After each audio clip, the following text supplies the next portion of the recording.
This is Kara Beth Lewis here with Bladen Online interviewing about the critical race theory. And I am Pastor Corey Lyons. I pastor First Missionary Baptist Church in Elizabethtown. I'm also the president of the local chapter of the NAACP here in Bladen County. North Carolina's educational framework has officially been changed from one of equality to one of equity, which will be based on students' race and gender to ensure outcomes, according to edfirstnc.org.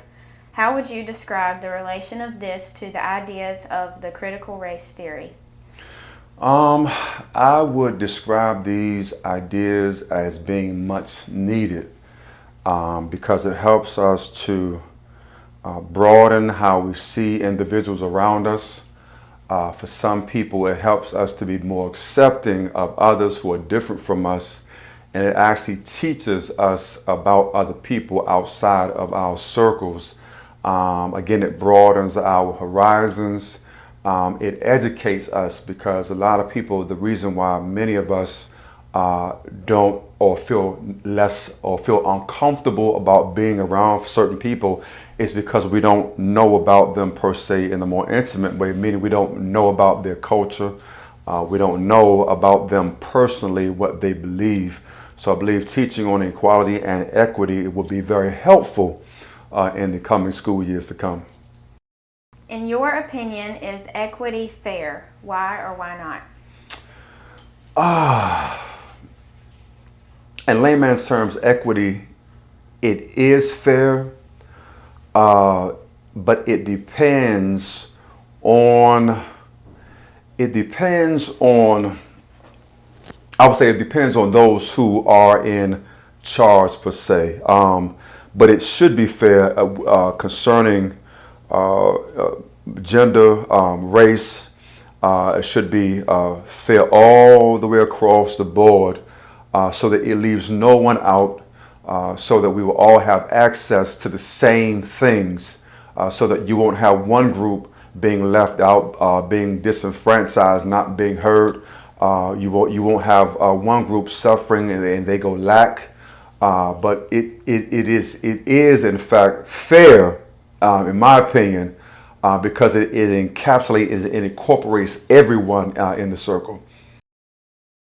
How would you describe the critical race theory to someone who doesn't know what it is? In layman's terms, critical race theory, I'll just kind of give a brief background on critical race theory. Critical race theory has actually been around for the past 40 plus years.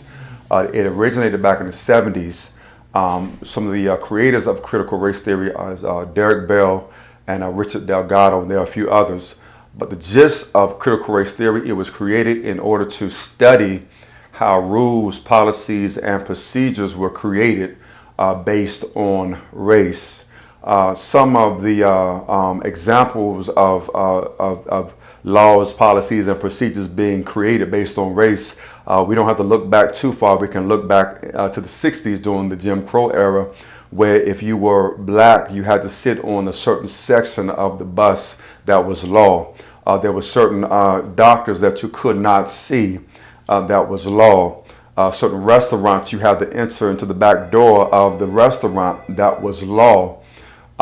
There were certain hotels that you could not stay in, that was law. If you allow me to go back further to the 1920s, there was a such thing as the racial covenant. If you were a certain color or of a certain ethnicity, you couldn't live in certain neighborhoods. If you tried to move in these neighborhoods, if you were black, Hispanic, Persian, or maybe Jewish, you were taken to court, and most of the time the judge will rule in favor of the complainants, and you will have to move out of that house or that neighborhood. So this is basically a study of how laws were created based upon a person's race.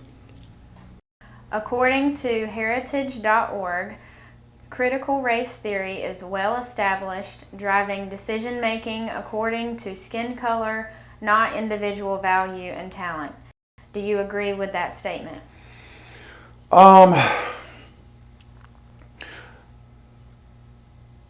If you allow me to kind of give the long version of my answer, Again, going back to what critical race theory is, it is in fact the study again of how things were created based on race.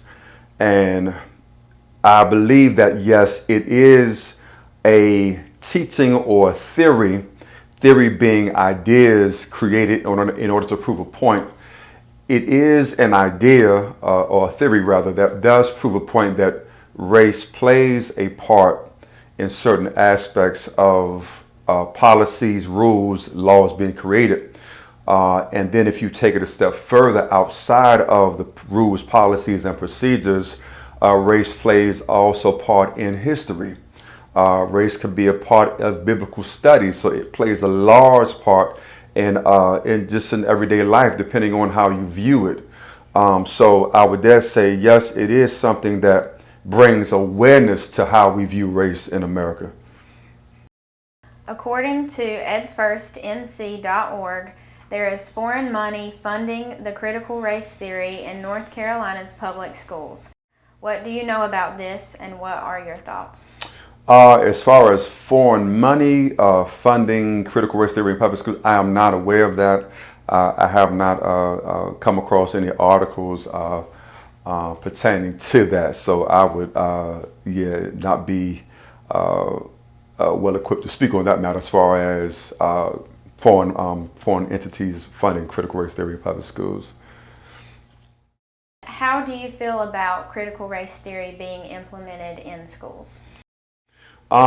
Me personally, outside of the political scope, outside of the political aspect that we see critical race theory being in, because it should neither be viewed as Democrat or Republican based ideology.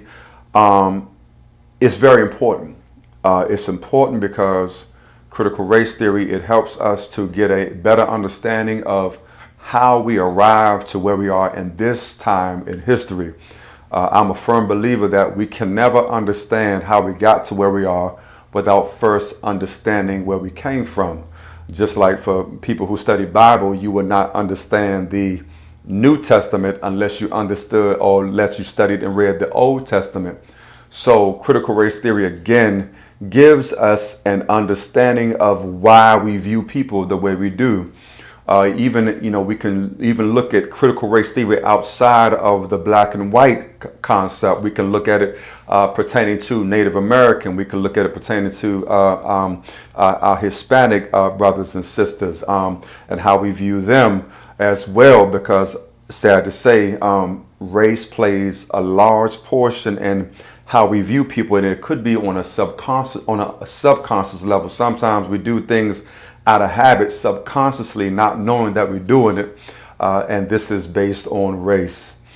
So it is very important that we teach this to get us a better understanding of how we view each other and why we view each other the way that we do. Okay, thank you very much. You're welcome.